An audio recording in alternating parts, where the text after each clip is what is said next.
žal se vsak dan tako začne, da v bistvu še pred jutranjo kavo pogledaš, koliko je mrtvih bilo na eni strani to noč, koliko na drugi strani, kaj pravi eno obrambno ministrstvo, kaj pravi drugo. Potem spijem to jutranjo kavo in potem začnemo dan. Zdaj ne samo za televizijo, tukaj so že prvi prispevki, ne, potem informativni za radio, torej sem dopisnica za oba medija, se pa trudimo tudi čedalje več za MMC. In kaj lahko snemam? Zdaj, jaz sem šla tja v prepričanju, da se ne da snemati nič, da te bodo odpeljali ne vem, na kakšno razjasnitev. Zdaj, glede tega moram reči, da me je zelo presenetilo.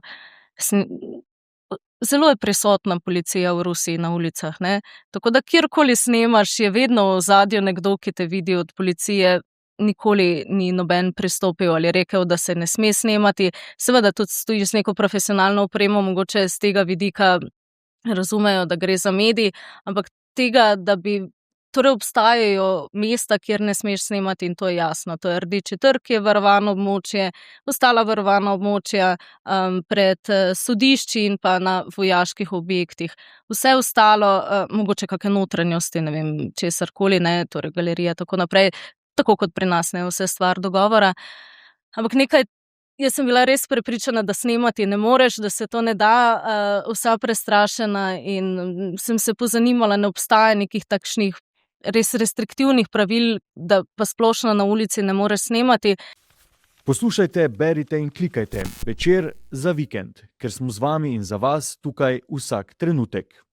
Lepo pozdravljeni poslušalke in poslušalci, bralke in bralci, gledalke in gledalci. To je Večer za vikend, daljša različica našega dnevnega podcasta Večer zjutraj, ki ga dostavljamo ob delovnikih in mu lahko prisluhnete na vseh platformah za podcaste, na Spotifyju, na Apple Podcast, tudi na YouTubeu in seveda na naši Večerovi spletni strani.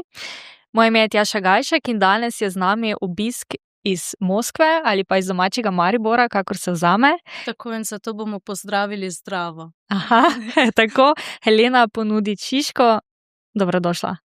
Lep pozdrav, hvala za povabilo. Novinarka TV Slovenija, trenutno dopisnica v Moskvi. Trenutno si na dopustu dvotedenskem, čeprav razumem. Tako se izteka, jutri potujemo. Torej, snemamo v torek, v sredo potuješ nazaj. Ta podcast bo objavljen v petek, takrat boš torej že nazaj v Rusiji. Kaj si počela? Če bo Bog dal, Bog in sistem dal je, tako. Prosim, kaj sem tukaj počela? Tako, kako si preživela ta 2 tedna v domovini? Ja, to ni zdaj sila nek prav dopust v samem pomenu besede dopusta. Tukaj sva prvič, odkar sva 25. avgusta zapustila domovino in se podala v Moskvo. In v bistvu tukaj poskušaš nadoknaditi stike, v bistvu greš neka zmenkarija po spisku svoje sorodnike, moževe sorodnike, ki so v bistvu tudi tvoji prijatelje, tvoje, njegove, skupne. Na RTV-ju seveda tudi nekaj birokratskih reči, tudi sodelavce, prijatelje želiš tam pozdraviti, tako da v bistvu je zelo hitro minilo, da bi zdaj videla nekaj veliko slovenskih vedut izven avtoceste. Nisem, ampak zagotovo bo kdaj priložnost, upam v naslednjih mesecih, da se sem še vrneva. Zdaj tako čisto praktično pa prideš sem ne nazadnje tudi po denar. Vemo, da v bistvu plačilni sistemi zaradi evropskih sankcij, ki so se začele po začetku vojne v Ukrajini, ne delujejo, tako da v bistvu tudi do denarja, ki ga prejemaš, plačila, torej ne moreš v praksi priti v Rusijo, zato se v bistvu vračaš sem tudi po nek, bomo rekli, mošnjiček denarja in potem iz tega tam živiš, plačuješ stanovanje in čisto za neke osnovne potrebe. Govoriš v dvojini, kar na začetku pojasniva, torej avgusta 2025, ko si začela službo dopisnice za RTV Slovenija iz Moskve, ker nisi šla sama, torej odpotovala si z možem, ki je v bistvu spremenil svojo poklicno kariero, ne, zato da se ti je lahko pridružil. Ja, in Drži? zato sem mu zelo hvaležna. On je, tako kot je bil odličen ekonomist, se je prelovil v odličnega snemalca in montažerja in v bistvu zdaj, ko opravim nek novinarski del, se več ne rabim niti investirati toliko v montažo, v vse ostale zadeve, ker jih je v bistvu tako osvojil, ne, on je tak sam po sebi zelo tehnični tip, zelo ga stvari zanimajo, zelo razgledan človek in mislim, da sama nikakor, no, v tako velikem 13-milijonskem mestu, na čisto novi poziciji, čisto drugem delovnem mestu, nikakor. Zato jaz rečem, da sva oba dopisnika, ne, nisem samo jaz dopisnica, ampak tudi on, ne. Se torej tikava, danes smo se dogovorili, ker so seveda novinarski kolegici, ti si diplomirala, torej si mednarodna politologinja in magistrica filmske in televizijske produkcije in tudi nekdanja večerovka, tu si pravzaprav začela svojo novinarsko pot, potem pa si nekaj časa delala na Radiu Maribor in nato torej novinarka na TV Slovenija, kjer si pripravljala prispevke z področja socialne politike, delavske zakonodaje, preiskovalnega novinarstva in tudi korupcijskih nepravilnosti v javnih institucijah, zdaj pa torej dopisnica iz Rusije. Kako se je to zgodilo? Je bila to tvoja želja? Je bila to želja uredništva? Si o tem že dolgo časa razmišljala? Kajti zagotovo šla si v času, ko vemo, kakšno je stanje v Rusiji, v času, ko je Rusija v vojni. Kako se človek odloči, da gre delati v Rusijo v takšnih razmerah? Jaz sebe nikdar prej nisem videla kot nekoga, ki bi bil dopisnik iz tujine, ampak ne vem, ni bila to želja uredništva, to je bil preprosto razpis, jaz sem ga videla, tudi mož me v bistvu spodbudil, toliko veš o Rusiji, ne vem, bila si tam 24-krat, imaš ruske korenine, spremljaš državo, vse svoje življenje.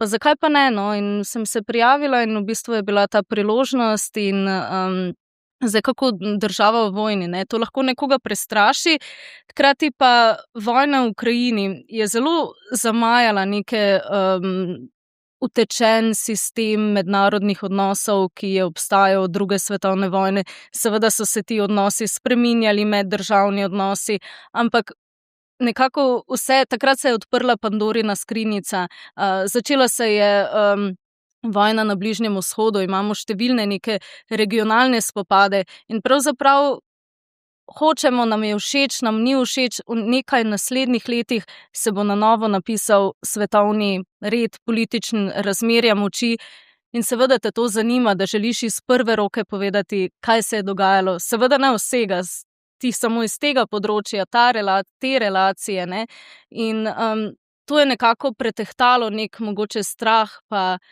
da ne moreš stopiti v tako velike čevlje svojih predhodnikov, še posebej tudi naše legendarne dopisnice, Vlaste Jeseničnik, ampak na drugi strani pa neka ta želja potem, mladost, energijo imava, je nekako prevagala, da si res želiš spremljati, kako se bo na novo postavljal svetovni red, ne, ker veliko vlogo ima tukaj tudi globalni jug, ne, v bistvu to so države, ki so bile vrsto let izkoriščane, ki so bile poceni delovna sila, ne glede na to, kako se sliši, poceni energente smo od njih dobivali, in zdaj razumejo čedalje bolj svojo vlogo v svetu in v bistvu ves ta konglomerat vsega je prevagal, da si želiš v tem trenutku biti tam, čeprav to ni mogoče najbolj varno zate, ni najbolj smotrno, ljudje radi živimo v nekem mehurčku, naj si bo to, ne vem, družinski, regionalni,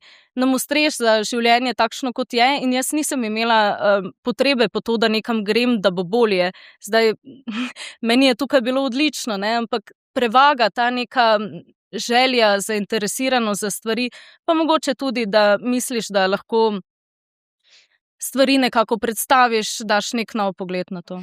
Zdi se, da si mlada za dopisnico, ne, to ves čas ponavljamo, ampak preko sva se pogovarjali si rekla, da res nisi tako zelo mlada, oziroma da te dopisnike, ki jih spremljamo vrsto let, tudi oni so morali nekoč začeti in tudi oni so bili enkrat na začetku, tako kot si ti zdaj. Ja, kolikor vem, so vsi naši legendarni dopisniki v bistvu začeli plus minus, starejši, mlajši, da so se prvič podali v tujino in enkrat moraš začeti, ja, tako je. Prej pa si tudi rekla, da po drugi strani pa se ob tem, ko človek pride v Moskvo, na nek način ne zdi, da je to država v vojni. Ja, seveda, če se osredotočiva samo na Moskvo, ne obmejne regije, Belgorod, kakorkoli druga manjša ruska mesta, če prideš v Moskvo brez nekega predznanja, bi ti bilo mogoče čudno, da tako dolgo potuješ, ne, torej sva govorili, zdaj ena pot je Ljubljana, Istanbul, Moskva, lahko se potuje tudi čez Beograd. Torej, brez tega, da si tako dolgo potoval, verjetno prve dneve ne bi zares ugotovil, da je mesto, država v vojni, ne.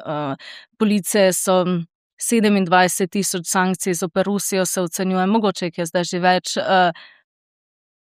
Vseeno, police so polne zahodnih izdelkov, vse stvari, ki smo slišali, da ni Coca-Cole, vse pride preko posrednikov, avtomobili, najnovejše znamke zahodne.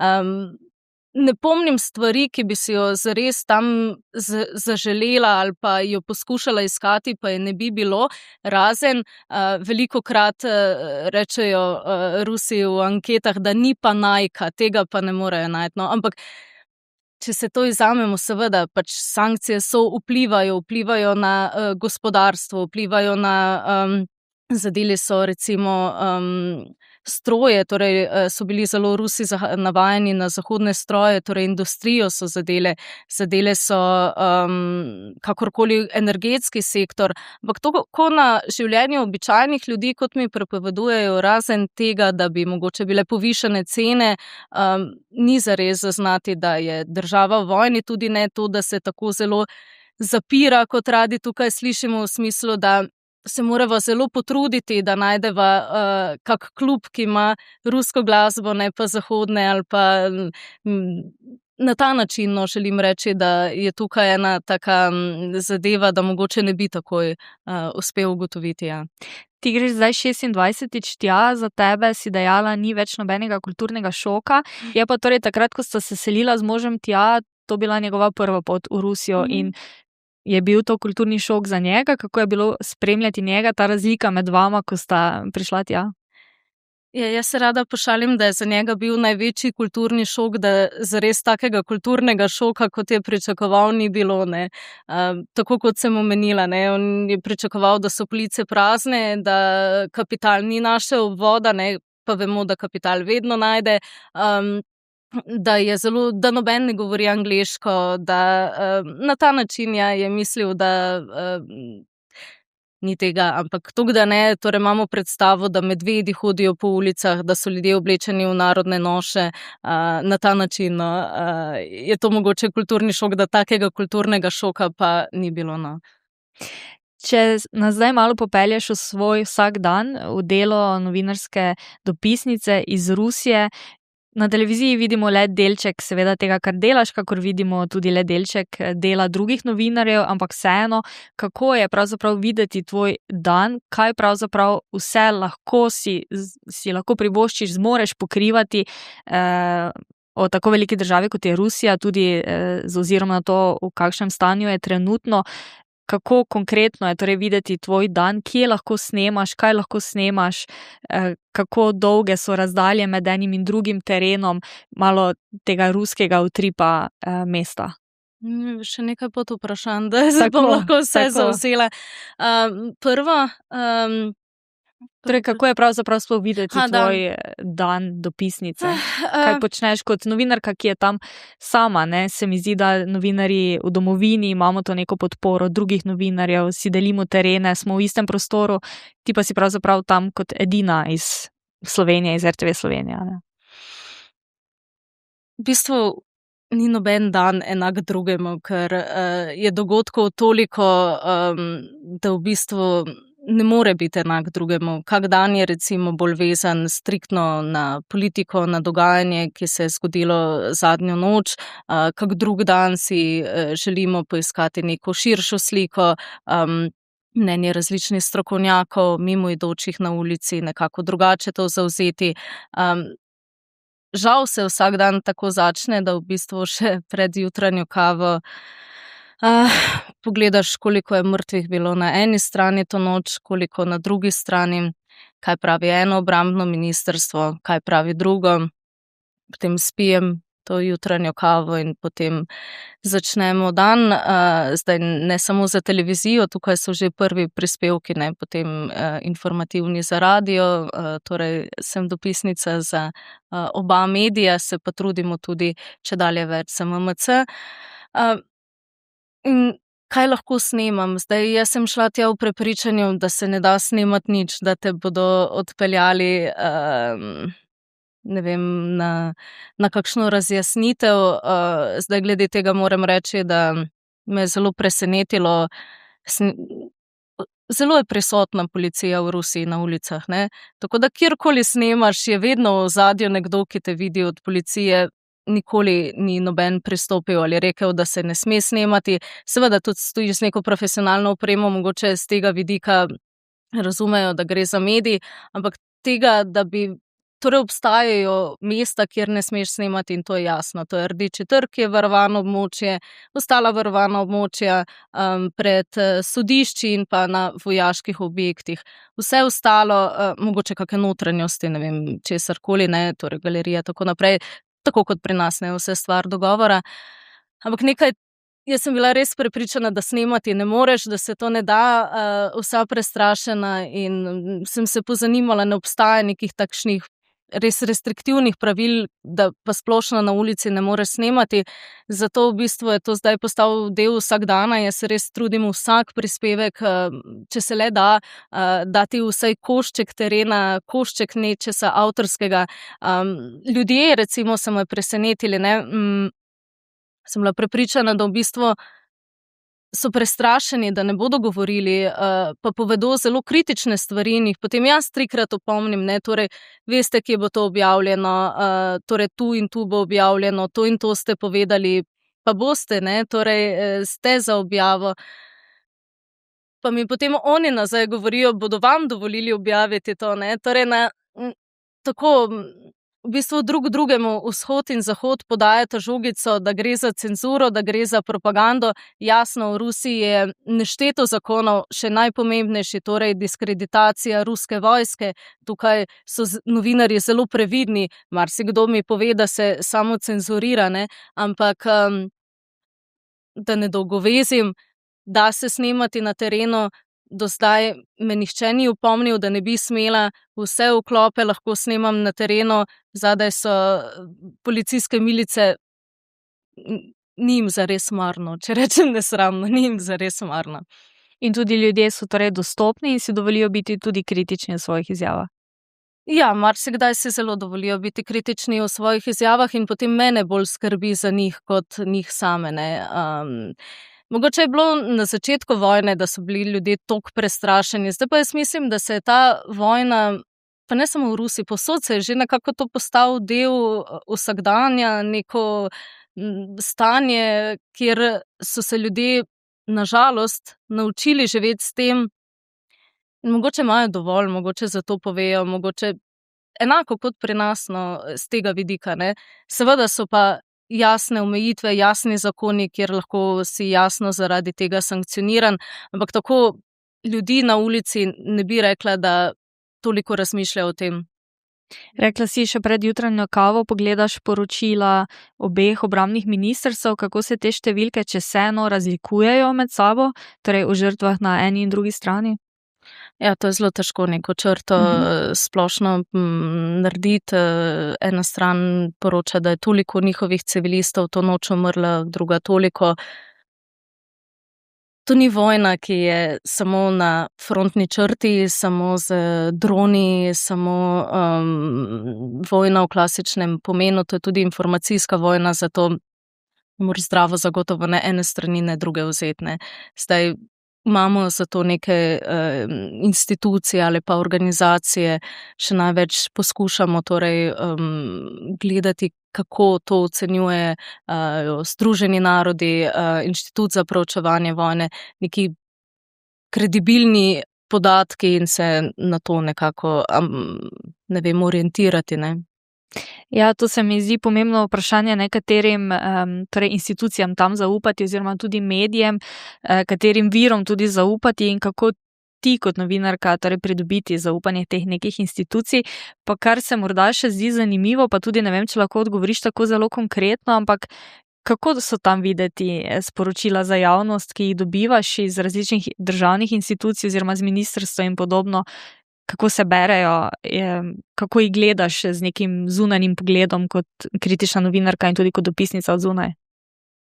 Ja, v bistvu je ta medijska krajina v teoriji, čeprav je zaprta za tuje medije iz Rusije, brez VPN-a težko dostopaš do nekih največjih tudi svetovnih medijev, je v teoriji zelo podobno sestavljena kot v neki evropski državi, torej imaš nekaj nacionalnih medijev različnega tipa, nekaj komercialnih medijev, blogerje, pardon, da sem dala blogerje pred tiskovnimi agencijami. In v bistvu, zdaj še enkrat, ne, to, kako vedeti, komu zaupati. Najraje bi kot novinar pogledal iz prve roke, ne. Zdaj vemo, to se v marsikaterem oziru trenutno ne da. Tako pa pač malo po malo pogledaš, kje se orientiraš na evropske zahodne servise, na ruske, poskušaš gledalcev predstaviti obe informaciji, najraje, jaz vendarle še vedno poročam iz Rusije, posnameš recimo njihove strokovnjake za posamezno področje, te največkrat dobim na različnih univerzah, preprosto jih poiščem po spletni strani, jih poskušam najti, in nekako tako iz širših aspektov poskušaš sestaviti več vidikov za gledalca in poslušalca, ki lahko na koncu presodi sam, ne, ker to je tako občutljivo obdobje, da ne glede na to, od kod katera informacija prihaja, ji ne moreš slepo verjeti, ne da se te stvari tako hitro preveriti, nekaj se je zgodilo v eni noči, se res ni. In tukaj pač poskušaš kombinirati različne vire informacij, no. Kako je v Rusiji odmeval 24. februar, torej obletnica napada na Ukrajino? V bistvu niso nekako delali prevelikega poudarka, da je to obletnica, 4. obletnica vojne, ker so nekako poskušali ustvariti vtis, da vojna traja že od leta 2014 in da je to v bistvu posebna vojaška operacija, kot je pravijo, samo nadaljevanje. Njihovi razlogi so, da so prišli rešiti prebivalce od nacizma in tako naprej. Tako da nekega velikega poudarka prav na to obletnico ni bilo. So pa bile neke manjše stvari za zaprtimi vrati, v smislu, da so se v šolah poklonili padlim vojakom, da je predsednik sprejel dan prej vdove, na ta način, no, ampak da bi pa tako, kot so recimo v Kijevu ali kot smo spremljali v Evropi, na ta način ne. Kakšne pa so torej kaj napovedi oziroma neka morala v Rusiji trenutno glede tega, kako dolgo naj bi torej vojna še trajala, recimo med prebivalstvom, pa potem iz nekih institucij se to da začutiti, kaj ljudje mislijo, kako dolgo pravzaprav še, oziroma prej si govorila tudi mogoče, da so že malo naveličani, kar je seveda razumljivo. Zdaj, razen, kot sva govorili, ne, o nekih ljudje, ki imajo v vojni svoje bližnje, ali so njihovi sorodniki, prijatelji padli v vojni, ali so bili mogoče v začetku vojne mobilizirani, se neko vojno stanje v večjih mestih, ki niso obmejna, ne čutijo. Zato v bistvu tudi po raziskavah, zdaj bom navedla primer recimo Sociološkega inštituta Levada, ki je sicer v Rusiji nezaželena organizacija, večina ljudi tako imenovano posebno vojaško operacijo še podpira, ampak se več niti pretirano s tem ne ukvarjajo v svojem vsakodnevnem življenju. Zdaj, rekli smo, sankcije se čutijo na cenah, pa mogoče ne morejo oziroma oteženo potujejo v Evropi, ampak tako, da bi se pa bila vse prežeta, da jo čutijo v nekih večjih mestih, razen tega ekonomskega vidika, bi rekla, da ni, oziroma mi povejo, da ni, ne. In vprašanje? Kakšne so napovedi, do kdaj bo ta posebna vojaška operacija trajala?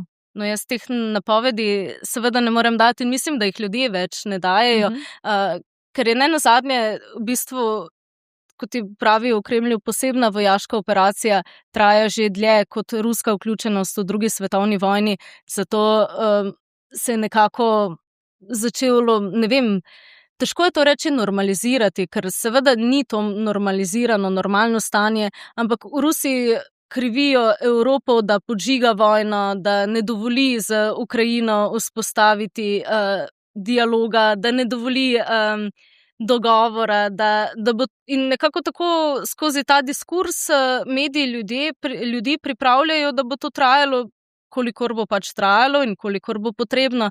Zato mislim, da se noben ne nadeja, da se bo to v kratkem končalo.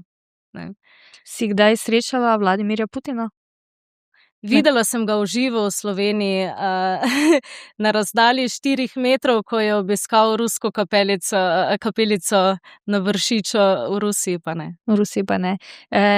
Ni dostopen v smislu, da bi bil na kakšni tiskovni konferenci ali pa na kakšnem dogodku, kjer bi bil dostop omogočen tudi tebi oziroma drugim dopisnikom tudi iz tujih držav. Enkrat letno ima tiskovno konferenco, tja se lahko prijavijo tuji dopisniki, ampak v celem seveda to ni Robert Golob, ki ga kot novinar lahko vidiš tudi 3-krat na teden v notranji politični redakciji ob delu, to je visoko varovana oseba in ne, ni na ta način. Veliko sva zdaj že posredno v bistvu govorili o odgovornosti, ki jo pravzaprav čutiš do javnosti v svoji službi. Torej, dopisniki so za nekoga, ki morda spremlja medije le na način, da si zvečer prižge dnevnik na osrednji nacionalni televiziji ali na kakšni komercialni, v bistvu je edini stik z neko tujo državo, zato je zagotovo vloga dopisnika še posebej pomembna kot edini vir informacij o dogajanju v neki drugi državi, to pa zdaj seveda še Rusija. Kako dojemaš sama to odgovornost, koliko jo občutiš in pa tudi, morda še to podvprašanje, novinarstvo se večkrat pogovarjamo, je neka posebna oblika adrenalina, je dopisništvo še bolj posebna oblika oziroma drugačne vrste adrenalina? Seveda je oblika adrenalina, v bistvu ne obstaja ločnice med privatnim življenjem in dopisniškim delom, vse tako zdaj vidim, delo lahko marsikdaj traje 10-13 ur na dan, to je vse prepleteno z zasebnim življenjem, lahko greš na sprehod, pa si že, daj posnami to, da je to nujno ta hip potrebno, tako da ja, seveda je konstantno nek adrenalin, čedalje, zelo si želiš čim več ponuditi gledalcem in poslušalcem, zdaj, če se čisto na prva o odgovornosti do... Ja, si rekla, da v bistvu je lahko edini vir informacij za nekoga, ki prižge televizijo. Jaz se s tem fundamentalno ne strinjam, v smislu, da mislim, da se nobena televizija, pa s tem ne ciljam na slovensko, nobena televizija na svetu se danes v današnji dobi ne sme obnašati, kot da ljudje delajo 8 ur za tekočim trakom in so prvič prišli zvečer pogledati, kaj dogaja doma pa po svetu. Ne? In zato se trudim v najnih prispevkih dati to naracijo, da ljudje tega ne govoriva o večernih televizijskih, ljudje te informacije ne slišijo prvič v tem dnevu, mogoče ne slišijo tudi ne prvič, da je vojna, torej poskušaš dati čim več interpretacij, čim več različnih mnenj sogovornikov. Zame je najbolj pomembno čim več ulice, torej to je ta Večerova šola, ti si želiš pokazati malega človeka, kako to na njega vpliva, ne 1000krat ena in iste izjave, kaj je rekel tisti, pa bi lahko 3 dni staro izjavo predvajal, pa v bistvu noben ne bi iste stvari ves čas, ne, se ponavljajo, zato z tega vidika mislim, da ni prvi vir informacij v dnevu in zato je toliko večja odgovornost, zato si želiš čim več spraviti ti v minuti 30 prispevkov ne moreš dati absolutne, ne vem, dogme, resnice, česarkoli. Lahko pa se potrudiš, da ponudiš čim več pogledov, se potrudiš dobiti čim več sogovornikov, široko razmišljujočih, da pokažeš, da v Rusiji so ljudje, je stroka, je družba, so mladi, ki zdaj živijo svojo mladost, so otroci, ki jim moraš pojasnjevati, kaj se dogaja. Vse to si jaz želim, da se lahko prenese vsaj delček v naše domove, ker če ne brez veze. Na ta način gledam. No. Prej si rekla, Večerova šola je to, da se posvečaš malemu človeku. Poslušala sem te v enem javljanju, kjer si govorila o tem, kako se privajaš na življenje v Moskvi in si rekla, da po nekaterih ocenah v Moskvi, mislim, da si rekla v Moskvi, živi 30 Slovencev. Takšno oceno sem takrat slišala iz diplomatske kroga, pa bi recimo rekla, da drži. Slovenska ambasada v Moskvi je tudi za čas, odkar sva tam priredila nekaj dogodkov, kjer sem lahko videla te ljudi, jih spoznala. Zdaj, v vsakem primeru je časa za druženje med samim dopisniškim delom zelo manj, zelo nepredvidljivo. Ne moreš reči, da se dobimo, ne vem, v soboto ob 4, ker ne veš, če se boš lahko dobil v soboto ob 4. Ampak ti stiki, ki pa so pa iskreni in zame zelo dragoceni. Zdaj, ko si to razlagala, sem te želela še prej vprašati, kakšen pa je bil odziv recimo družine, prijateljev, domačih ob tem, da greš torej na dopisništvo? Kaj pa vem, zdaj ravno nekih stoječih ovacij nisem dobila, ampak jaz imam to srečo, da imam prijatelje, krem de la krem izbrane in res odlične ljudi, starše imam odlični so starši od moža in v bistvu nekako, da je to najina odločitev in so naj v tem podprli. Zagotovo je koga skrbelo, ampak so poskrbeli, da tega ne občutim, če sem se že tako odločila. Pogovarjava se torej o tem, kako mi gledamo na Moskvo, na Rusijo, na to vojno z Ukrajino. Kako Rusi dojemajo nas, Zahod, tudi Slovenijo? Recimo prej si rekla, da jim poveš, kje bo to objavljeno. Koliko Rusi poznajo dotično Slovenijo, koliko imajo sploh zanimanja za svet izven svoje države, pa da to niso ZDA ali pa Kitajska. Oziroma, kakšen je torej pogled na Zahod? Po tvojem občutku, seveda, potem, ko govoriš z ljudmi. Ja, v Rusiji so prepričani, da smo mi sprani za zahodno propagando. Mi tukaj smo prepričani, da so Rusi sprani svojo propagando. Ampak odnos je bil zmeraj zelo korekten, tudi presenetljivo, komorkoli si rekel starejšemu, mlajšemu, da si iz Slovenije. Zraven Avstrija, Madžarska, ne. Tako da jo poznajo. Zdaj, kako gledajo na Zahod? Verjetno ravno tako, kot poskušajo državni mediji, televizija predstaviti, da v bistvu,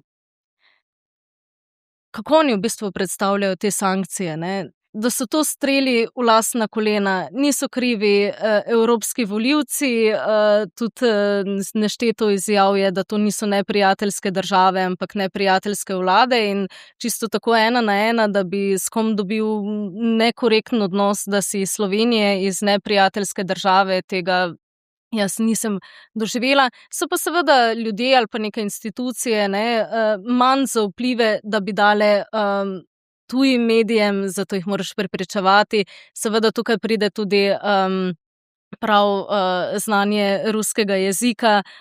Če nimaš akcenta, preden ti prideš do tega, da si iz Slovenije, že potrdijo, potem pa jih še malo prepričaš, pa dajte, v tem smislu.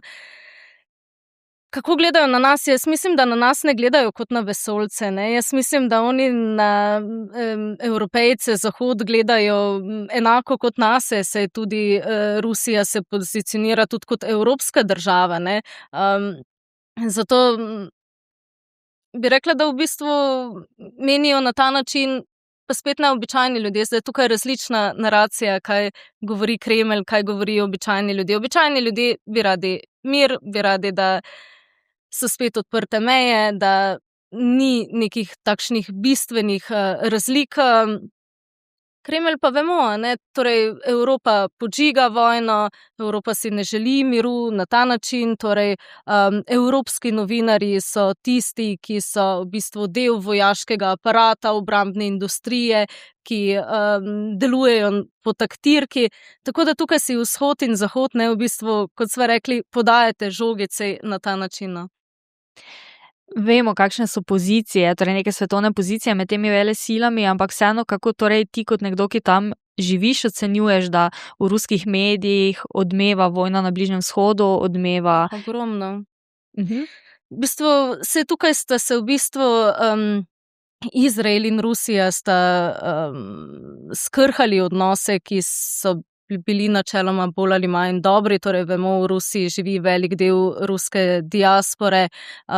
Z začetkom vojne v Ukrajini Izrael sicer ni naložil sankcij zoper Rusije, je pa nekako zavzel kritično držo, ki je njim bila že potem po letu 23 z začetkom genocida na Gazo se je tukaj Rusija pozicionirala kot nekdo, ki konstantno poziva, dajmo v okviru Združenih narodov priznati Palestino, in tukaj se niso spet ponovno izboljšali odnosi, še dodatno poslabšali z Izraelom, in hkrati pa mora Rusija tukaj ves čas žonglirati torej med vsemi, Iranom, Izraelom, ne vem, globalnim jugom, kakorkoli obrneš, In o tem v medijih je ogromno, zdaj zelo odmevala vojna v Iranu, Venezuela je bila bistveno bolj poudarjena. Torej, očitki, ki jih Rusija dobiva sama, jih je torej prenesla na Ameriko, kako, v bistvu je bistveno dlje odmevalo, kako lahko prideš in vzameš predsednika, ali pa na ta način, Tako da tudi mislim, da je nek povprečen Rus se bistveno več ukvarja z geopolitiko kot, rekla tukaj, povprečen prebivalec Slovenije, Torej, nekako razumejo, da vse na koncu vpliva nanje, Zato se verjetno toliko več zanimajo. Študirala si torej politologijo, kasneje si bila na AGRFT-ju. Mednarodne odnose. Mednarodne odnose. Kaj te je potem vleklo v novinarstvo, kaj te je prepričalo, da postaneš novinarka? Jaz mislim, da se to zmeraj samo zgodi. S komerkoli od novinarskih kolegov se pogovarjam, je redki razmišljal, da bo šel v novinarstvo. Zdaj mene je premamil Večer, še kot srednješolka. Zanimiva zgodba je, zatem sem prej slišala v uredništvu. Ja, jaz sem bila urednica dijaškega časopisa Borec, Na drugi gimnaziji. Na drugi gimnaziji, in je bil nek test iz matematike na nek termin, in se mi je zdelo sila fino, da pa v tem času obiščemo Večer, pokažemo prvim letnikom. Sem prišla sem, smo se zagovorili, ti si rekla, da sem zastavljala veliko vprašanj, tega se ne spomnim, ampak potem pa sem jih že, ker Tako so dejali, tudi, da sem bila že v osnovni šoli v bistvu na Večeru, in to so bile še ene take pisarne, ne en tak odprt desk, ampak tako moj spomin seže, da so bile to neke take pisarne, in potem mi je en rekel, da se bom še vrnila, da bom še delala tam. To je učiteljica povedala staršem, in to me velikokrat ponovijo. Jaz se tega, v bistvu razen teh pisarn, se tega momenta ne spomnim. Ampak seveda, ja, to potem je bilo poletje do mednarodnih odnosov. Večer je tako čudovito okolje, res tak kolektiv, kjer se mi zdi, da lahko poiščeš kot mlad človek, se boš verjetno strinjala ali povedala svojo izkušnjo, karkoli. Če te nek teden zanima to, ti bodo dovolili, te bodo vodili, če te nek teden zanima nekaj drugega, ti bodo dali ideje, pomagali sogovorniki, saj ta hip še ne veš, koga, kako in kaj. Zato so to in od urednikov, uredništev in urednik Stepišnik, mislim, da je to ena taka res blagoslov, da sem lahko tukaj začela, da sem lahko tukaj spoznala novinarsko delo, in potem te premami in ostaneš. Saj slišiš, kaj ljudje govorijo, ne iti, torej praviloma si noben novinar ne želi za svojega otroka, da bi bil novinar, ampak še vedno te potegne, si želiš tega, in potem vidiš, da ne glede na to, kaj študiraš, kaj si mislil, da boš, mislim, da te ugrabi in ostaneš. Ja, zagotovo je tukaj neko odprto, svobodno okolje in tudi zelo spodbudno za novinarsko rast. Imaš kakšne novinarske vzornike oziroma koga, po komer se zgleduješ, ali si kaj od njega izposodila, se kaj naučila? Je tako na Večeru kot v regionalnem centru v Mariboru, kjer sem delala na Radiu Maribor, tako zdaj na televiziji Slovenija, zdaj tudi na Radiu Slovenija.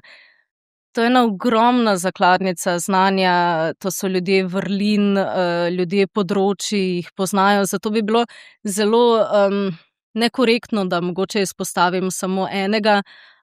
Ampak ko vidiš, kako ljudje vztrajajo, kako v bistvu ta naš novinarski foh, ne glede na to, kaj se zgodi, poganja entuziazem, to je tisto, kar je potem vzor, ne. Če lahko oni, če lahko toliko let, če lahko se še danes izobražuje, če so lahko še danes dobri, kaj tebi ta hip fali na ta način. Zato to je tisti največji vzor, no. Potem te je torej povlekla televizija in kot si zapisala nekje kot napoved oziroma kot nek moto, sem jaz to brala, da televizija ne umira, temveč v novih oblikah čedalje bolj ažurno kroji naš vsak dan. Ja, Če televizija stojiš mene za tem. zelo drajva. Poznam to delitev, kot je včasih pomenila, da je časopis za pametne, radio na sredini, televizija pa za neumne, ampak jaz ne verjamem v to. Meni se zdi, da je televizija en tak unikaten medij, kjer lahko marsikaj poveš s sliko. Če je slika dobra, če je slika dobro zmontirana, če je slika pripovedna, torej ne kot neke pokrite radijske novice, da v tistem hipu lahko slišiš, vidiš in doživiš. Na ta način jaz gledam televizijo. Zakaj pa mislim, da ne umira? Torej, linearna televizija, to televizijo, ki si jo mi prižgemo ob 7 ali kadarkoli, ta televizija je seveda čedalje manj priljubljena, to je dejstvo. Linearna televizija ne bo na ta način obstajala, kot obstaja zdaj še dolgo. Ampak kaj je televizija? Televizija je v bistvu vse, kar odpremo, vidimo video, tudi nenazadnje ta podcast je v bistvu že sodi pod definicijo televizije. Zato res mislim, da ažurno kroji naš vsak dan. Vsepovsod vidimo stvari, avdiovizualne podobe, dogodke, posnetke in res mislim, da kroji vsak dan, ampak kako bomo znali to v prihodnosti interpretirati, kako bomo se znali na to odzivati, ali se nam bo vsej tej poplavi informacij prej zmešalo nam ali bo prej šel svetu maloro, tukaj pa je zdaj vprašanje, ne. Še 2 vprašanji imam zate, ki se mi zdi pomembno zastaviti. Prva je zelo plastična, torej šla si avgusta, zdaj je april, kako mrzla je bila ruska zima, vsi imamo to predstavo o teh strašnih ruskih zimah. Meni je -10 v Moskvi lažje kot -4 v Ljubljani, zaradi tega, ker se mi zdi, da je zrak tam bolj suh. Hkrati se mi zdi, da ko je že enkrat -8, -10, je čisto vseeno, če je -15, oblečen si toplo, enkrat je bolj mrzlo, drugič bolj toplo.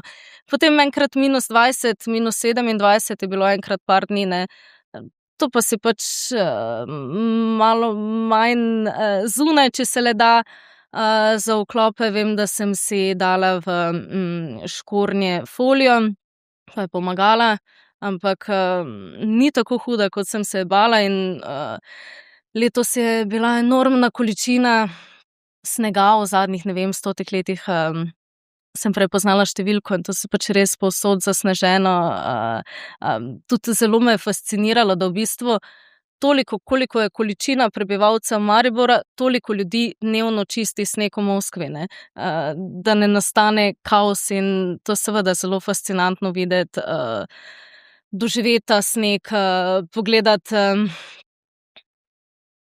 kako se ljudje v bistvu na to odzivajo, da jim ni v bistvu konec sveta, kot pri nas včasih, ne, zapore cest, ne vem, neka že skorajda ekstremna situacija. To je bilo pač res nekaj fascinantnega za videti, no. Pa si takrat potem res vsi Rusi na glave poveznejo kučme, kot tudi mislimo, da se zgodi? Marsikdo si in tudi jaz sem si jo, ampak sem si jo za vklop dala dol, ker ne moreš drugače, mislim, se da s plasno dobrimi kapami, ne vem kaj, ampak je še nekako najbolj funkcionalna rešitev in razumeš, zakaj imajo ljudi kučme, zakaj imajo ušanke, torej da ušesa pokrije. Brez tega se ti zdi, če je sploh veter, ne, da ti je odpihnilo možgane. No. Tako da je to zelo pogosta rešitev, še vedno vidiš tako ljudi, še vedno vidiš okrznih, ampak zato, ker se pač treba zavarovati pred mrazom. Pa da zdaj zaključiva pogovor tam, kjer sva ga začeli, zdaj se torej po noči se vračaš v Moskvo, po teh 2 tednih doma, s kakšnimi občutki, s kakšnim vznemirjenjem, pričakovanji, željami se zdaj vračaš na delovno mesto in hkrati pač svojo, kako bi se temu reklo, začasno domovino, sposojeno domovino. Domovina je le ena. Domovina je ena, no. Dom, torej dom, tako začasen sposojen dom. Se veselim, v bistvu potrebovala sem počitek, klasičen dopust, sva rekli, da to ni bil, ampak že vidiš, katere bi želel naslednje zgodbe, kaj bo zdaj, ne bom preveliko izdala, kateri so naslednji projekti, in se veseliš, da se vrneš delat, ne, mogoče ne toliko tja, ampak da greš poročati, da boš nekaj ustvaril, da si se spočil 2 tedna dovolj, gremo dalje. No? Z tega vidika se zelo veselim. Najlepša hvala, Helena, za tvoj obisk v studiu v Mariboru. Spremljali te bomo, srečno pot. Hvala. Hvala tudi vam, ki ste zdržali do konca. Sedaj, kot ste že navajeni, sledi napoved tega, kaj bomo večer brali v soboto in v nedeljo. Poslušajte, berite in klikajte Večer za vikend, ker smo z vami in za vas tukaj vsak trenutek. Zdravo, obetaven konec tedna je pred nami podaljšan v ponedeljek. Kaj prinašata Večerovi prilogi v soboto in v nedeljo? Poglejmo. Vsak dan zaznavam, kje v sebi bil potreben korak naprej, s kakšnimi res hudimi stiskami se posamezniki v Sloveniji soočajo, kako je sistem pogosto rigiden, nima pred očmi človeka. Tako pravi doktorica Simona Drenik-Bavdek ob skorajšnjih prvih 100 dneh na položaju varuhinje človekovih pravic. Za Večerovo prilogo v soboto je nekdanja diplomatka dala prvi večji intervju, odkar so jo poslanci in poslanke prejšnjega sklica na predlog predsednice republike malo pred parlamentarnimi volitvami potrdili z 62 glasovi za. Proti ni bil nihče. Izogibanje obveznemu cepljenju s pomočjo avstrijskih pediatrov se je pričelo v Mariboru. Danes se metode za izogibanje cepivom poslužuje že vsa Slovenija. Precepljenost je ponekod že pod optimalnimi ravnmi. Sedaj lahko dobi proticepilsko gibanje še podporo politike. In to se je vedno končalo slabo. V Združenih državah Amerike tudi smrtjo 6-letne deklice. Za konec pa še izvrstni Marko Radmilovič v sobotni kolumni o trotlih. Trotli so tujerodna vrsta, čeprav so posamezni primerki gnezdili na področju Slovenije že od nekdaj. To podvrsto imenujemo suvereni trotli. In da ne bo pomote, trotli ne predstavljajo posameznikov, ne poosebljajo politične stranke, ne prejudicirajo rezultata volitev. Trotli so simbolna manifestacija stanja duha v Sloveniji. Čim manj trotlov vam želijo iz uredništva priloge v soboto. Pa v nedeljo, avantura do mature. Naša svoboda in naš čas sta tisto, česar se neusmiljeno polašča omrežje, opozori pisateljica Tina Vrščaj. Njen roman Na klancu je poleg Cankarjevega umeščen v letošnji maturitetni esej, ki ga dijaki pišejo 5. maja. Morda pa pri nas otroci odigrajo tekmo kariere. Timotej Krajnc je ustanovitelj in izvršni direktor agencije B4, ki organizira zelo odmevni mednarodni turnir v otroškem nogometu Umag Trophy, sicer pa številne priprave in tekme članskih nogometnih ekip. No, Miša Pušenjak pa odda do Ž o sejanju in pikiranju. Čas seta za sadike je v polnem teku. Poglejmo si nekaj osnov, da boste vedno vsaj deloma uspešni, vabi priloga v nedeljo. Uspešen, sproščujoč konec tedna, podaljšan konec tedna pa želimo tudi z večera. Se beremo znova v torek.